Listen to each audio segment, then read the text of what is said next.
পাঁচ দিনের রিমান্ড শেষে হাসতে হাসতে কারাগারে গেলেন ইউটিউবার তৌহিদ আফ্রিদি।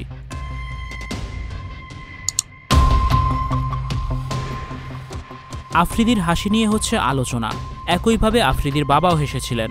ভিউয়ার্স, ভিডিওটি দেখে অবশ্যই আপনার মূল্যবান মতামতটি জানিয়ে দিন।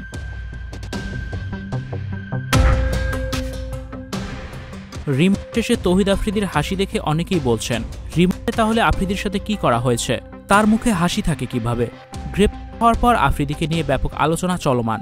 জুলাই অভ্যুত্থানে সরকারের পক্ষ থেকে ছাত্রদের বিপক্ষে অবস্থান করেছিলেন তৌহিদ আফ্রিদি। সরকারের পক্ষে ভিডিও বানাতে ইউটিউবার কন্টেন্ট ক্রিয়েটরদেরকে চাপ প্রয়োগ করেছিলেন তৌহিদ আফ্রিদি। তার বিরুদ্ধে আনীত সকল অভিযোগই রিমান্ড স্বীকার করে নিয়েছেন আফ্রিদি। এর বাইরেও আরও অনেক তথ্য বের হয়েছে আফ্রিদির ল্যাপটপ ফোনে পাওয়া গেছে গাশি উঠার মতো অনেক তথ্য, যা প্রমাণ করে তিনি ফ্যাসিস্ট হাসিনার সহযোগী ছিলেন। রিমান্ডে আফ্রিদি স্বীকার করেন শুধু ডিবি হারুনই না, তার গডফাদার ছিলেন সাবেক স্বরাষ্ট্রমন্ত্রী কামাল, যার ছত্রছায়ায় বেপরোয়া হয়ে ওঠেন তৌহিদ আফ্রিদি। সরকারের পক্ষে কাজ করেন। 5 দিনের এই রিমান্ডে ব্যাপক জিজ্ঞাসাবাদে সিআইডির কাছে অনেক তথ্যই এসেছে। রিমান্ড শেষে আজ কারাগারে প্রেরণ করা হয়েছে ইউটিউবার তৌহিদ আফ্রিদিকে। তবে আফ্রিদির মুখে রহস্যজনক হাসি দেখা যায় এ সময়। রিমান্ড শেষে এই হাসি কিসের আলামত? যদিও আজ লজ্জার মুখে কালো মাস্ক পরেন তৌহিদ আফ্রিদি।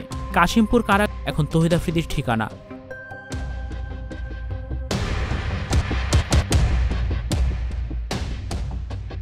আর কবে তিনি এখান থেকে বের হবেন তা অনিশ্চিত। বাবা ছেলে এখন দুজনেই কারাবন্দী। ভিউয়ার্স, রিমান্ড শেষে তৌহিদ আফ্রিদির হাসি নিয়ে আপনাদের কি মতামত? কমেন্টস করে অবশ্যই জানিয়ে দিন, আর ভিডিওটি শেয়ার করার অনুরোধ রইল। এতক্ষণ আমাদের সাথে থাকার জন্য ধন্যবাদ।